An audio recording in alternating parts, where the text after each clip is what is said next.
प्रातः क्लास चल रहा था 8 जनवरी 1968 सोमवार को। चौथी पेज के मध्य में बात चल रही थी कि समझाने वाला तो एक ही है, व्यक्तित्व रूप में है तो भी एक ही है, और आत्मा है तो एक ही आत्मा सुप्रीम सोल है जो समझाने वाला है। टीचर समझाते हैं ना, तो वो बाप आते हैं आत्माओं से बात करने के लिए,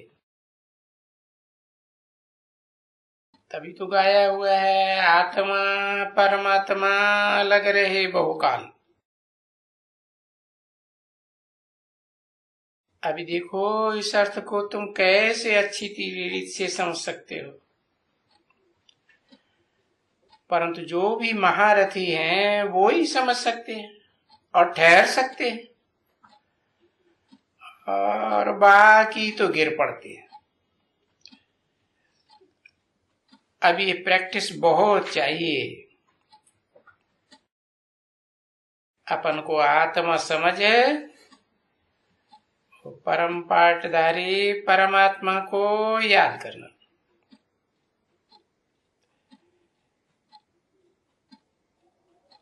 अभी तुम पावरफुल हो तो समझो, अपन को आत्मा समझते हो तभी तो पावरफुल बनते हो ना, क्योंकि योग लगाते हो और तुम्हारी में पावर आती है। आत्मा समझ कर और फिर दूसरों को समझाओ। देह भान में रह करके दूसरों को समझाने से फायदा नहीं होगा।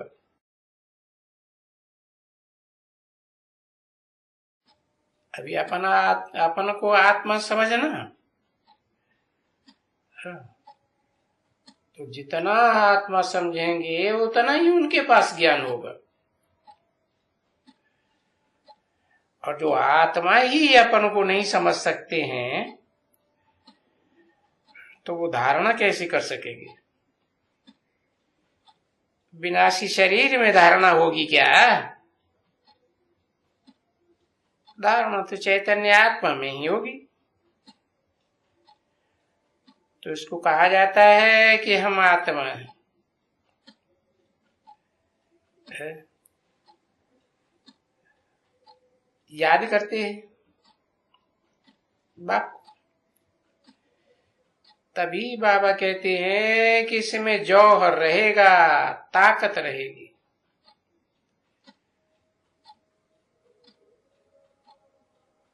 ज्ञान की कोई ताकत नहीं है, योग बल की ताकत है ना। तो ज्ञान को बल नहीं कहा जाता है। देखो इस योग बल से बाबा कहते हैं तुम विश्व के मालिक बनते हो।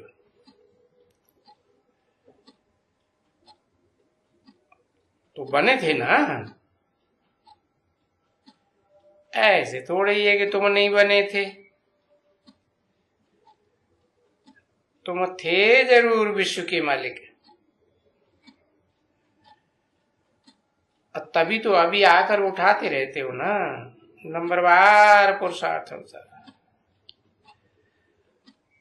और फिर पुरुषार्थ में टाइम तो लगता ही है, ऐसे नहीं है कि टाइम नहीं लगता है, बहुत टाइम लगता है। तुमको सारी सृष्टि को विजय करना है, और टाइम भी तुमको मालूम है। अभी टाइम मालूम है ना कि जब तलक हम तुम्हें आप समान नहीं बनाएंगे है, ये बहुत नहीं होंगे। तब तक कोई ऐसे बड़ी लड़ाई लगे भी, भले तीखी भी लगे, ऐसे नहीं कि तीखी लड़ाइयां कोई लगी नहीं है। वो बाम्स तक भी तो आई ना।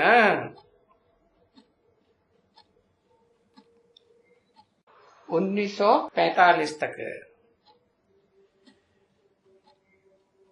छोटी छोटी बाम्स ये छूटे ना, तो उसे भी कहेंगे तीखी लड़ाई लगी।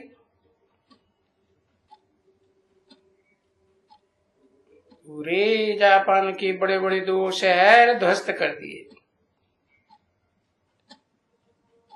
ऐसे नहीं कि लड़ाइयां तीखी लगी नहीं है।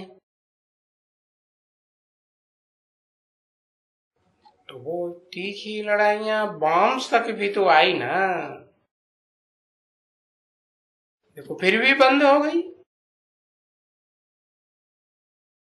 क्योंकि दूसरे के पास तो थे ही नहीं। तो अभी तो इस दुनिया में बहुत देशों के पास है, और ये बॉम्ब्स अभी ढेर हैं। सो ये भी बनाते जाते हैं, बनाते रहते हैं। अभी तो देखो क्या क्या बनाते हैं। अब ये बनाए हैं तो कोई रखने की चीज थोड़े ही है। उनको कुछ भी बुद्धि में समझ नहीं आती है। अभी तो इनको जो कलयुग की आयु बड़ी समझते थे ना, तो वो अभी जरूर समझेंगे कि नहीं समझेंगे कि कलयुग आकर के अभी पूरा हुआ है।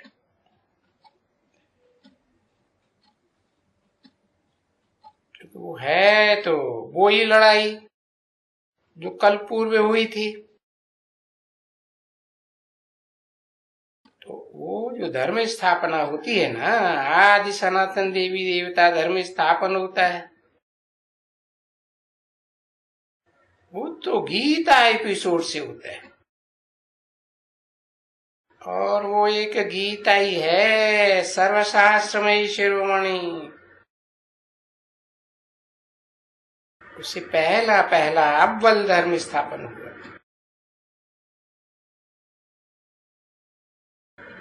पहला पहला धर्म तो यहाँ पुरुषोत्तम संगम युग पर ही स्थापन हुआ है ना।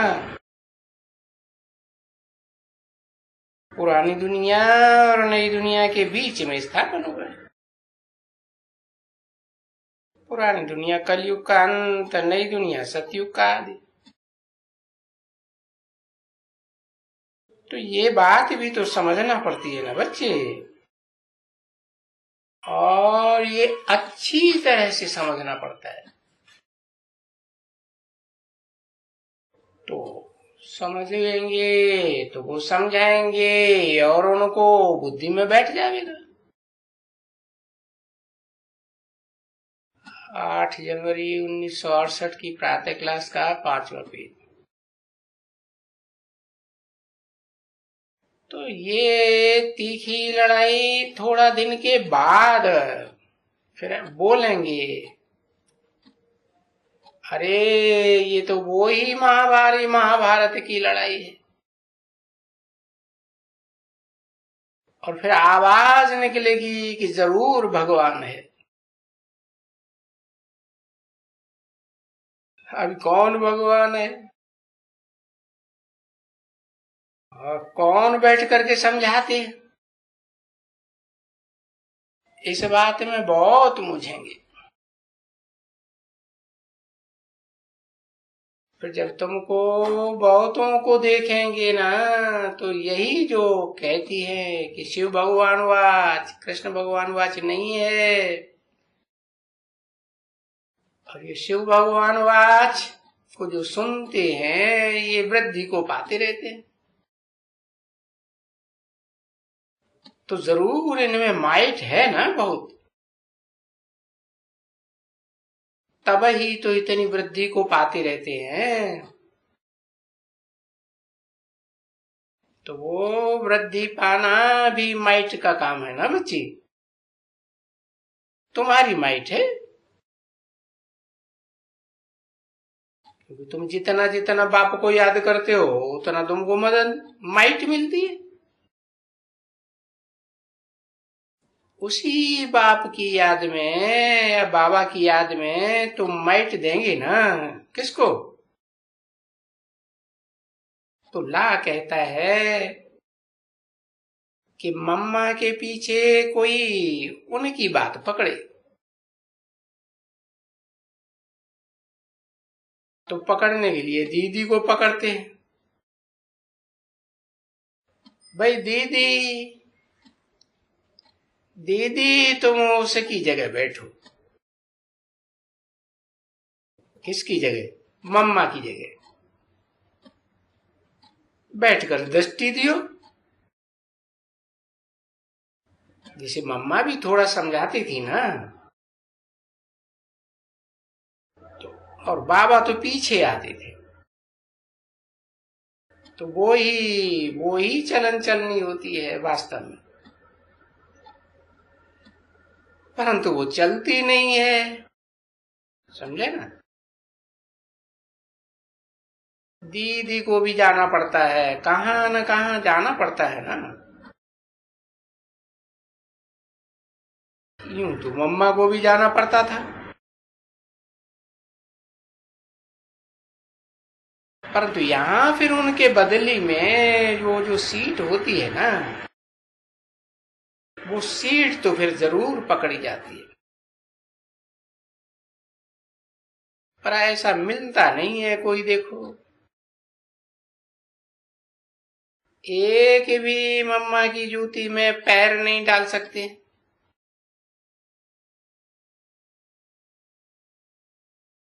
तो है ना सही ज्ञानवान, बहुत ही तीखे अच्छे, ऐसे नहीं कि कम है। जैसे बाबा कहते हैं कि बच्चे, ये बाबा, ये वो बाबा नहीं, शिव बाबा नहीं, ये दादा कहते हैं।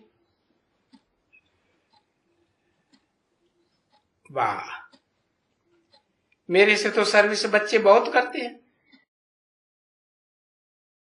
किसने कहा? ब्रह्मा बाबा ने कहा कि मेरे से भी जास्ती बच्चे बहुत हैं जो सर्विस करते हैं, सारा दिन सर्विस करते हैं। देखो है ना बरोबर। देखो प्रदर्शनी में जाते हो सारा दिन, तो तुमको जरूर मेहनत करनी पड़ती है। हाँ, सिर्फ सिर्फ थोड़ी देर ही है। क्यों?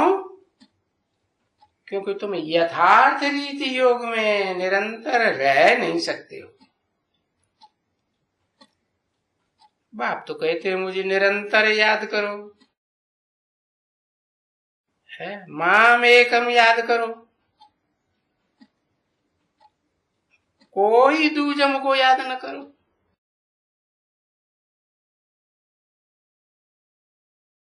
और वो गीता में भी लिखा हुआ है ना, माम एकम नमस्कुरु।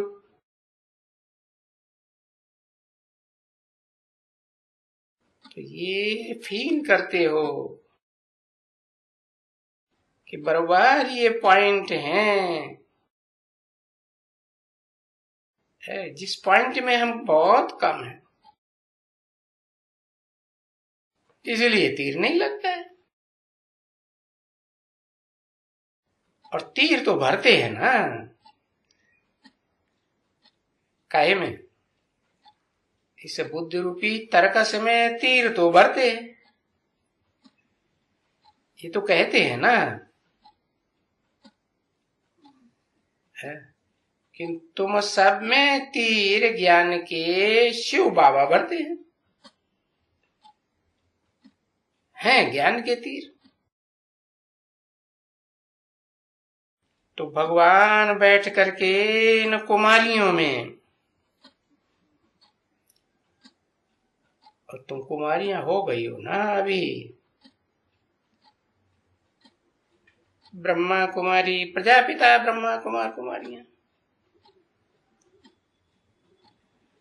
तो वो बाप कौन है जो ज्ञान के तीर भरते हैं?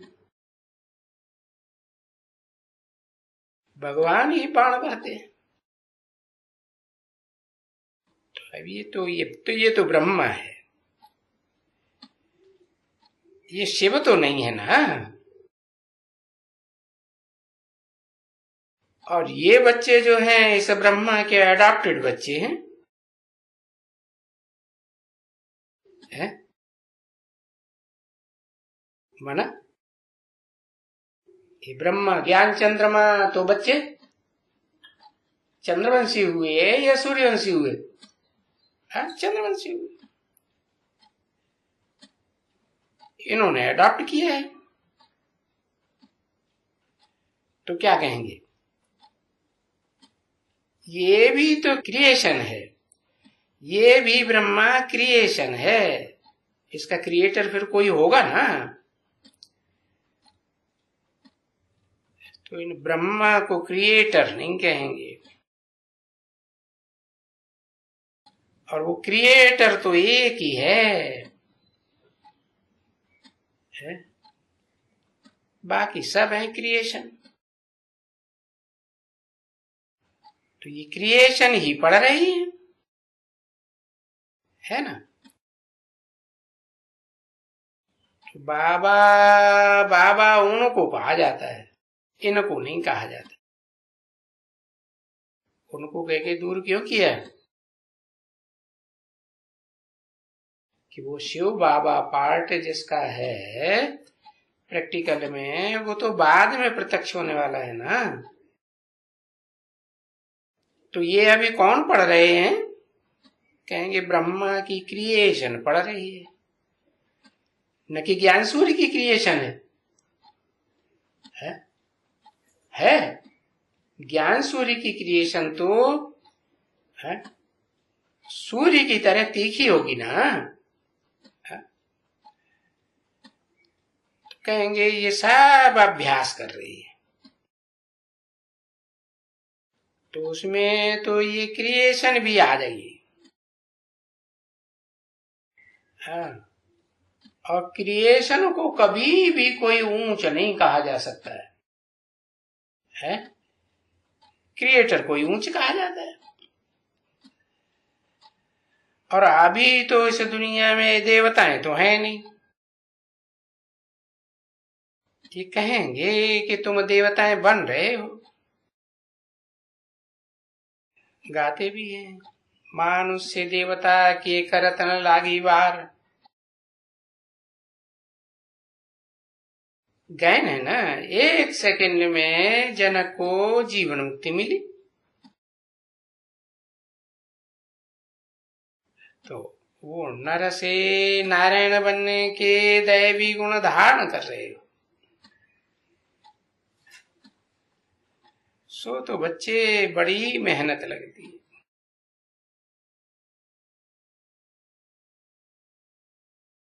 गृहस्थ व्यवहार में रह करके भी दैवी गुण धारण करने वाले बहुत अच्छा पुरुषार्थ कर रहे हैं।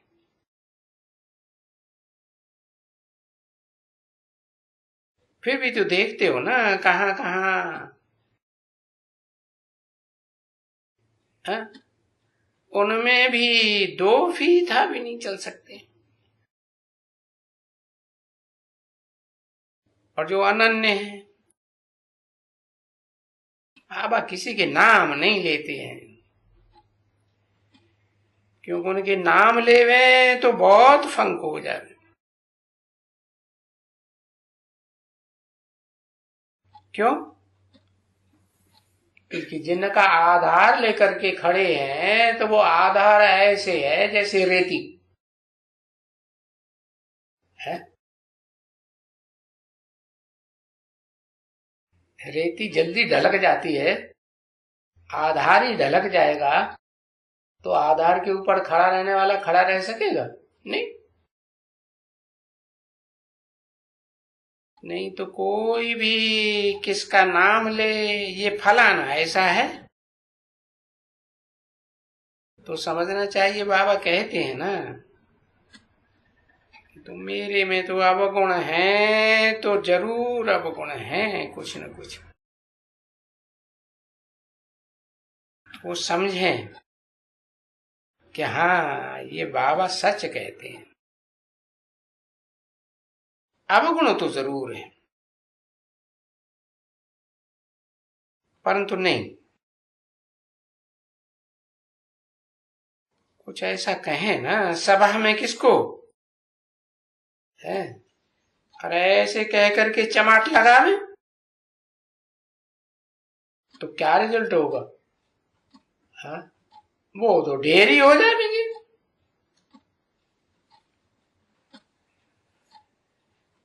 ये बच्चे फील करते हैं, क्योंकि बच्चे एक दो को जानते भी हैं बहुत अच्छे से। हाँ, ये कहेंगे सब नहीं जानते हैं एक दो को,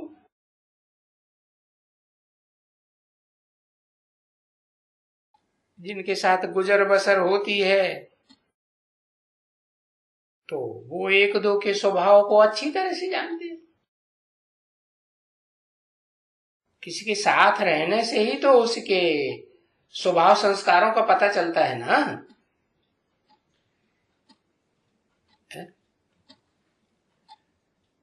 जिनका गुजर ही नहीं है तो वो क्या समझा सकते हैं? तो ये तो नॉलेज है। कैसी नॉलेज है? जिस नॉलेज से तुम डबल सिर ताज बनते हो।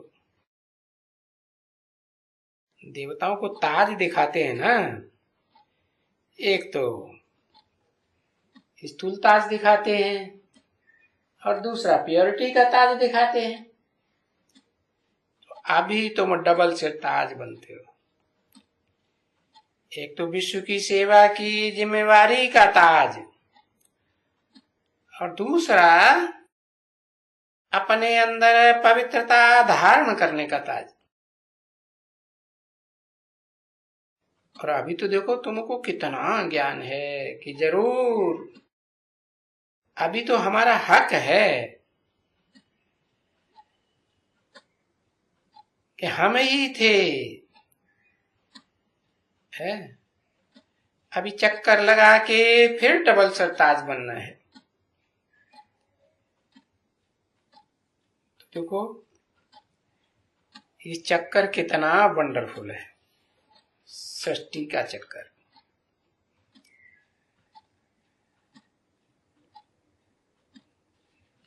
किसको बुद्धि में ही नहीं बैठता है। जब ये सब बच्चे अज्ञान में थे तो इनकी बुद्धि में कुछ समझ थोड़े ही थी। ऐसे ही सभी थे, ऐसे ही बिल्कुल। और ये कुछ भी नहीं मानने के लिए तैयार नहीं होते। पहले तो ऐसे ही होता है फट से, धीरे धीरे धीरे धीरे धीरे धीरे, बहुत मेहनत है इसमें समझने और समझाने में, बहुत बुद्धि चाहिए। क्योंकि अभी तो कोई देह की कर्मेंद्रियों का, ज्ञानेंद्रियों का काम थोड़े ही है। अभी किसका काम है? आत्मा का काम है ना। हाँ। तो देखो इस आत्मा में बुद्धि की पावर तो है ना, है? और सभी मनुष्य मात्र को नंबरवार कुछ न कुछ बुद्धि की पावर है कि नहीं? कहते भी है बुद्धि है हजार नियामत, है। 8 जनवरी 1968 की प्रातः क्लास का 6ठा पेज। तो ऐसी बुद्धि को फिर कहा जाता है सत्य चित्त आनंद स्वरूप। जो इस आत्मा में है, आत्मा कही जाती है सच्चित्तानंद। वो आत्मा की कितनी महिमा है। अब ये आत्मा सब कोई देह अभिमानी तो नहीं है। देही अभिमानी पहले तो नहीं थे ना।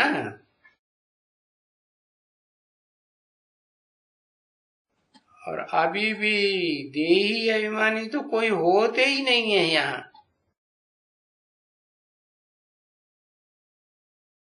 कब की बात बता रहे हैं? है यहाँ माने कहा? ये पुरानी दुनिया जब तक है तब तक देही अभिमानी माने आत्मा अभिमानी, देह को धारण करने वाली देही आत्मा अभिमानी है ही नहीं। जब तलक बाप इस सृष्टि पर प्रत्यक्ष न हो जाए, प्रत्यक्ष होने को ही जन्म कहा जाता है ना। तो अभी बाप प्रत्यक्ष है कि गुप्त है? क्या कहेंगे? कहेंगे गुप्त है। बाप भी गुप्त, बच्चे भी गुप्त। तो बाप ही आकर के देही अभिमानी बनाते है, नहीं तो सब देह अभिमानी। अभी तुम समझते हो कि पहले हम देह अभिमानी थे और देही अभिमानी क्या चीज होती है ये हमें मालूम ही नहीं था। न हमें मालूम था, न दुनिया को कोई मालूम था। अभी भी नहीं मालूम है दुनिया वालों को कि देही अभिमानी किसको कहा जाता है। देही अभिमानी माने आत्मिक स्थिति का अभिमान। तो बाप कहते हैं ना आत्माभिमानी भव, देही अभिमानी भव। तो ये बात सिखलाने वाला तो जरूर परमात्मा ही होगा ना, जो बच्चों को कहेंगे कि अब तुम बच्चों आत्माभिमानी भव और माम एकम याद करो। ऐसे दौड़ेगी, मुझे एक बिंदी को याद करो। ऐसे क्यों? बिंदु बिंदु आत्मा है तो अनेक कैसे पता चलेगा उनकी पार्ट का? तो बताते हैं कि वो सिखलाने वाला जरूर परमात्मा होगा, परम पार्टधारी आत्मा, जो संसार के सामने प्रत्यक्ष हो। तो बच्चों को कहेंगे कि अब तुम बच्चों आत्माभिमानी भव, मेरे से तुमको ये रिलीजन है जो अल्लाह अव्वल दिन आकर के अव्वल नंबर की रिलीजन स्थापन करते हैं, उससे शक्ति मिलेगी। रिलीजन इज माइट कहा जाता है ना। तो ये जो रिलीजन है ये तो बहुत ताकत वाला है। कैसी ताकत वाला है? और जो धर्म पिताओं के द्वारा स्थापन किए हुए रिलीजन है वो नई दुनिया बनाते हैं कि पुरानी दुनिया और बनती चली जाती है? पुरानी दुनिया बनाते हैं। और ये रिलीजन की ताकत कैसी है? नई दुनिया बन जाती है, नरक की दुनिया स्वर्ग की दुनिया बन जाती है। नरक की दुनिया में तो दुख ही दुख बढ़ता जाता है, और स्वर्ग की दुनिया में दुख का नाम निशान नहीं है। तो देखो, ये जो बाप आकर के, जिन्हें मुसलमान भी कहते हैं अल्लाह अव्वल दीन, अल्लाह ने आकर के अव्वल नंबर दीन अर्थात धर्म की स्थापना की, तो बराबर वो धर्म ताकत वाला है ना। कैसे कहेंगे ताकत वाला? भाई देखो, ये रशिया है, पहले बहुत ताकत वाला था, परंतु ये तो उनकी जिस्मानी ताकत है ना। तो यहां तुमको कहा जाता है ये जो धर्म है आदि सनातन देवी देवताओं का, ये बहुत ताकत वाला है। कैसे? ये रशिया, ये यूरोप, ये अमेरिका कोई सारी दुनिया के ऊपर कंट्रोल करते हैं क्या? नहीं करते। और तुम्हारा रिलीजन, देवी देवता सनातन धर्म, इतना ताकत वाला है, सारे विश्व के ऊपर राज्य करते हैं। तो ये ताकत मिलती कहां से है? वो ताकत मिलती है एक बाप से योग लगाने से। तो ये नई बातें हैं, बिल्कुल ही नई बातें हैं। बाकी इस पुरानी दुनिया में तो कितने धर्म हैं, कितने धर्म पिताओं के स्थापन किए हुए। तो एक की ताकत कहें कि दुनिया में एक की ताकत फैल गई है? नहीं, अनेक धर्मों की, अनेकतावादी, द्वैतवादी। तो एकदम कहेंगे नई बात, और ये बात उनको समझ में नहीं आती है तो समझाना पड़ता है।